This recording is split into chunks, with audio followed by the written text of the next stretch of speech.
Good morning and welcome on board another edition of the program, the Papers on a Canal de English. My name is Lesley Fombuh, and I'm very delighted to be your guest on this last edition of the Papers for the week. We begin this morning with the Catholic Weekly, Le Cameroon, which captions on the pensions of workers in the private and public sector, saying, can there be a solution to the pain suffered by workers of the private and public sectors who go on retirement without a retirement package? Read more of that story on page 6 and 7 of Le Cameroon, the Catholic Weekly this morning. You can also read the editorial by Sylvestre Ndumu, which focuses on maltreating the old and its consequences. The story is a focus on retired persons who are constantly calling on government to pay their dues to no avail. You can read more of that story to quench your thirst on page 3 of the Catholic Weekly Le Cameroun. That is the French version to quench your thirst this morning. Another paper, La Nouvelle Expression, captions on what the paper calls a polemic surrounding the 2016 budget, saying the Ministry of Finance has proposed 4,200 billion for the 2016 state budget. The story says the Minister of Finance, Alamin Usman Naim, made the projection during the October cabinet meeting presided at by the Prime Minister and Head of Government, Philemon Yang. The meeting took place yesterday at the Prime Minister's office in Yaoundé. The paper says some observers consider it a fake or fictitious budget. Read more on page 3 of La Nouvelle Expression this morning. On page 2, La Nouvelle Expression captions on the Operation Sparrowhawk, they call it in French, Opération Épervier, saying the former Minister of Agriculture, that is family members of the former Minister of Agriculture and Rural Development and one-time Minister of Finance, Essimi Menye Lazar, is crying foul.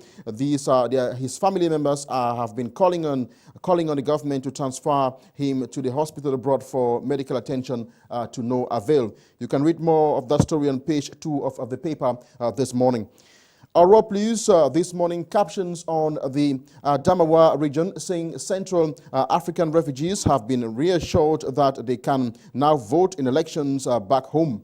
Details on that story says refugees are now comfortable in the Far North camp, and their government has reassured them that they can now vote and contribute to home affairs. You can read more of that story on page 6 of Europe Plus today's edition. Le Messager this morning captions on the 2016 state budget, saying the Council of Ministers meeting ignores war. Details on the story says the fight against Boko Haram was never included in the state budget. You can read more of that story to quench your thirst on page 8 of Le Messager today's edition.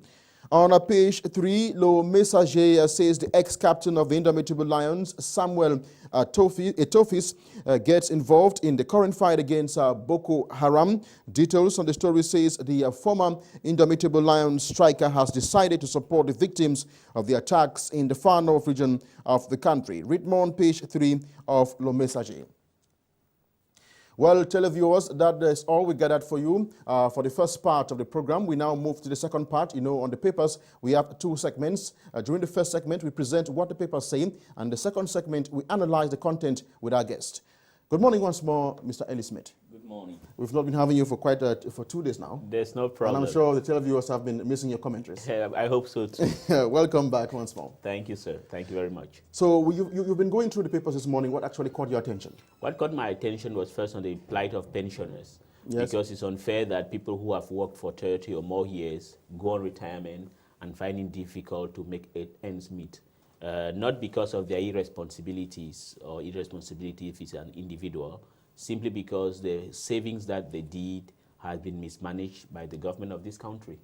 But don't you feel like some of them were actually irresponsible with the way they used their money during their service? Because you have to think about the days when you go on retirement and you plan for it. The rainy days. Yes. Yes. Well, our families, it's a man or a woman who has very large and extended family. Yes. And on the other hand, he or she is sure that there is a kind of amount that is taken directly from his salary and saved by the government, because in this country we have a system which is similar to that of France.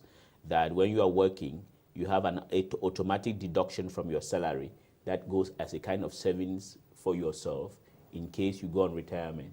And if they are working, they can be doing some savings, and the savings is to send their children to school and try to maintain their families, because they know that automatically there is a saving that is taking place.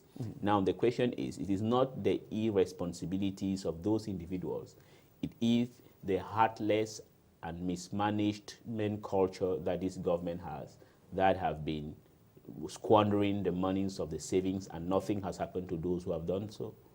Well, that story was the focus of Le Cameroon, the Catholic weekly, the French version that came out today. And they also said that by treating older persons in a very poor way, it's like calling for a punishment from God. But why is it that most of the time these old people are complaining that the government cannot pay their dues? What is the problem?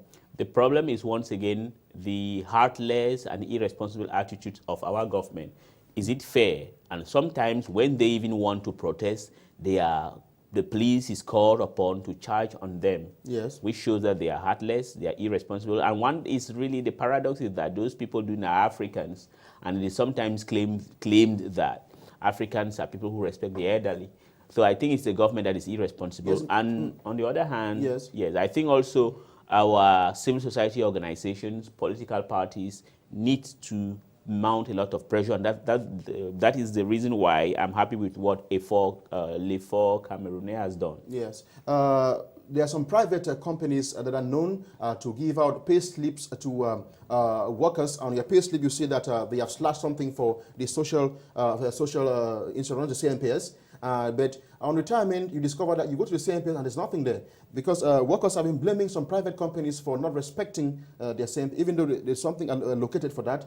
When they go to CNPS, there's nothing available for them. Sure, it is true. We have some dishonest private operators, and once again, it's a responsibility of the government to make sure that they supervise all the companies that exist, yes, if they are registered, and to make sure that they should pay their social insurance dues of their respective and individual workers. The government doesn't do that because the government seems to close or look the other way and allow people who are dishonest, corrupt, to continue to have their ways, because they themselves have something they are gaining from it. Well, La Nouvelle Expression and Le Messager this morning also captioned on the state budget. As a matter of fact, the cabinet meeting for this month of October held yesterday in Yaoundé, presided at by the Prime Minister and Head of Government, Philemon Yang. And the Minister of Finance, Alamine Ousmane, made a projection of the budget for 2016. You know, the budget for 2015 was 3.7 thousand billion francs CFA. But this time around, it's moving to 4,000 billion francs CFA. And critics are saying that it's a fictitious budget. Mr. Elie, what is your take on that? First of all, it's a proposal. Yes. But my fear is that it's a kind of blown out of proportion, because we know how the international business market looks like. It is not buoyant. It is a kind of morose. Then I don't see where they are going to get that money. They have the budget, the estimated budget they are putting. But it's good to dream big. Well, you have to dream big. You know we're talking about Vision 2035. Yes, Vision 2035, as far as I'm concerned, is just a propaganda stunt which will never materialize. We should forget about it. If we want to become an emerging economy, there are some prerequisites that we need to put in place. We don't have it. Now, you have a budget that is about 500 billion million more. Yes. Where will you raise the funds? I think it's out of taxes and the sales of our commodities. When in a situation whereby the international community we have, the fall in the price of oil and other commodities. So I begin to ask myself, where are they going to get that amount of money? Perhaps it's just because they are beginning to politicize everything or preparing for a campaign in 2018. Well, maybe those who embezzled public funds are promising to bring the money back. Even if those who embezzle for public funds promises to bring their money back, I don't think it's going to help in solving those problems. I think we should be very serious. I think the only thing, that's the reason why we complained the other day that perhaps because the Minister of Finance is not really a Minister of Finance, he's a Minister of Budget. But we know that Mr. Alamin Usman May is a name when it comes to finance, to finance management. Maybe he knows what he's doing. Yeah, he must know what he's doing, but the problem with most of those our people who know is that when they become or assume political functions, they are no longer governed by some financial orthodoxy anymore. Yes. So I don't believe in what he said. You call Mr. Alamin Usman May a Minister of Budget rather than Minister of Finance? It's true, it's a Minister of Budget because he doesn't have any monetary policy to put in place. It's a collective monetary policy of the CEMAC region directed from France or by France. So he's not a Minister of Finance. If he were a Minister of Finance, I think he would have looked at the economic realities of this country, then adapt or make his budgetary proposal with respect to the reality. Perhaps he feels that maybe there is going to be a kind of miracle that the commodity market is going to appreciate and that he's going to get what he has proposed from the sales of better sales of our oil, cocoa and other commodities that we are exporting. Le Messager this morning focused on the fact that the cabinet meeting yesterday, that is the state budget for 2016, did not look at war, that they never allocated something for the fight against Boko Haram. Do you feel like they did it deliberately? Well, I think it's absolutely wrong to not to have focus on the war because it's a serious war. I think we said it here. Perhaps they are counting on foreign aid and all the things, but it's wrong. We have to count first on ourselves rather than counting on the aid of others. So I think it's a mistake not to have allocated a substantial budget to defense. But on the other hand, I understand that they have allocated a good portion of the budget in terms of infrastructural development. If that is correct, then it is also a good thing because when you invest in infrastructure, you do two things at the same time. Yes. You fight against, three things in fact. You fight against poverty, you fight against unemployment, and on the other hand, you kickstart, what can I say, the economic, you make the economy becomes buoyant. You make the economy become buoyant, and you kickstart the growth rate of this country, which has not been sufficient enough. People think that when you have a growth rate of 5 and 6% is enough. I think it's not enough for a country that is poor. Doing business, did you look at the doing business report that really showed that Cameroon is not doing well? It's not doing well. I think we are 172. 2 out of 189. Yes, and which is not good because if you have a very bad image in terms of attracting investors or in doing business in your country, because of what? Because we are corrupt. The system is so corrupt that investors are scared away to come and high taxes. We need to bring down taxes. And there is where I am against people who want, for example, the salary increasement and things like that, because we're in a competitive world. If you increase salaries willy-nilly, you make the production costs to increase. And when the production cost increases, the product that you are producing becomes more expensive for competition, and even in terms of attractivity of foreign investors, you become, you are not attractive anymore. Yes, we are still talking about the cabinet meeting for yesterday, and you know Minister Louis-Paul Motaze also focused on the public investment budget. Sure. Yes. And the public investment, which means that they are going to invest in terms of infrastructure. Yes. That is the construction of roads. And you know that most of our contractors are not really versed when it comes to executing public contracts in the country. Maybe that's a problem. It is a problem. The government can help. The government can help in trying to sort out good contractors. We are not going to, you are not going to tell me that all Cameroonian contractors or national indigenous contractors are not professional, corrupt. No, the thing is that it's the government in itself that is encouraging fictitious contractors at the expense of competent ones. Okay, let's look at this other story. You know that the former Minister of Agriculture and Rural Development and one-time Minister of Finance, Elie Smith, is presently in hospital, and family members of his have been calling for the government to evacuate him for treatment out of the country. And this time around, they are crying foul. Family members are saying that the government is suffering and the government is giving a deaf ear. Yes, I want to sympathize with the family. But if I'm not wrong, these are the people who said they have constructed world-class hospitals in this country. Yes. If you had constructed a world-class hospital, how on earth or why on earth will you, when you are sick, want to go and be treated abroad? It's unfair. There are hospitals here. So there are hospitals here. Why don't they treat the person So according to you, he's trying to escape? I think that if he's trying to escape, no, let's just forget. Maybe he's trying to escape, but I think that he is he's a victim of a system that he has created. If you said you have world-class hospitals, and when you are sick, you don't want to go to that hospital that you claim to be, and you want to go abroad, if all Cameroonians had the capacity to go abroad, then it would have been a good thing. It should not be a selective attitude. But on the other hand, if he's really sick, let the government allow him to get proper treatment, but in this country. Sending him abroad means that we have failed medical-wise, and it's a problem that we need to look at it, and it calls into question all the propaganda that they have been doing about how best their hospitals are and how best their medical doctors and every person are in their institutions. The Minister of Public Health, Andre Mamafuda, wrote a letter to Mr. President Paul Biya, calling on him to do something about, don't you feel like if something happens to Mr. Esimimenya, the human rights watch is going to look at us? Sure, human rights are going to look at us. It is true, they have to, but the human rights also are going to ask the question, then Mamafuda of the kind. I think the kind, if I were the President of the Republic, Mamafuda, I'm going to sack him right now. Because you cannot ask... That is very hard. Yes, no, it's true. You cannot lie to the president that you have world-class hospitals. And when your colleague... So is the Minister of Public Health who actually confirmed that we have well-to-do hospitals in the country. And presently when another ex-minister is sick, he says that they should evacuate him abroad for medical attention. Which means that our hospitals are not good. And which means that all what we have been saying, including what we are claiming that we are going to be an emerging economy by 2025, are just fictitious promises, propagandas to deceive the ordinary Cameroonians. If the hospital is good, let him be treated here. So you feel like Minister Andre Mama's declaration is going to put him on a blacklist? Yes, if I were the head of state, I would arrest him right away and send him to jail.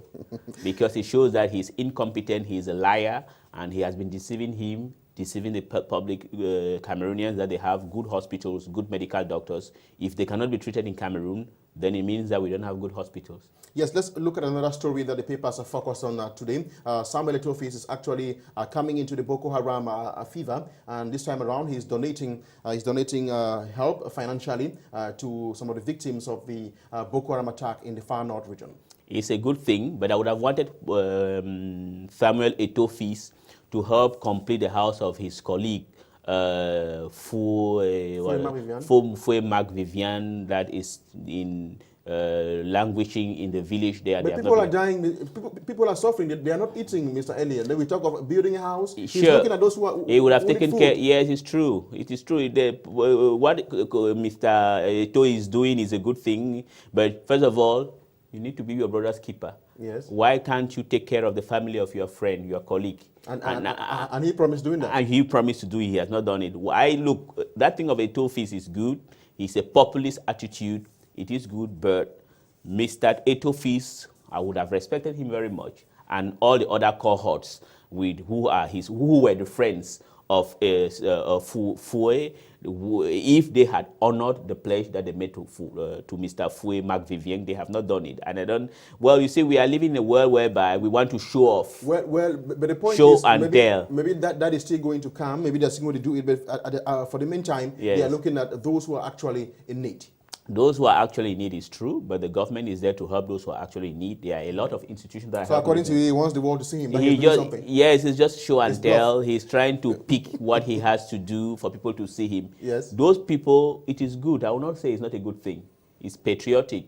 But he would have been much more patriotic if what they promised to Marc Vivian Foué was done. They have not done it. They have let the family down. Don't forget that Samuel Eto'o is popular in the United States of America now after renovating the U.S. Embassy in America. that was actually dilapidating. Yes, I think Samuel Eto'o, perhaps he has his own political ambitions to do. What the hell has he got to do to go and start innovating the embassy of the Cameroons in the United States? It only shows that this government is irresponsible, has not been doing what they are doing. And once again, they live only by promises and slogans. And Samuel Eto'o is helping them in that way. Samuel Eto'o will do well to develop the infrastructure of this country, sports infrastructure, help the young ones, come to the aid of his friend, Marc-Vivien Foe. If he does that, I will appreciate him. I think that what he's doing, people can appreciate, but I don't appreciate what he's doing. Thank you very much, Mr. Smith. Your point of view counts on the papers. Thank you very much. Thanks for respecting our rendezvous once more. Thank you very much, sir. Our listeners did enjoy your comments for today. Thank you, sir. Listeners, we want to thank you for your kind attention. It's been the papers, and my name has been Lesley Fombuh. I've been your host on the program. Thanks for your kind attention. Let's take another rendezvous for Monday.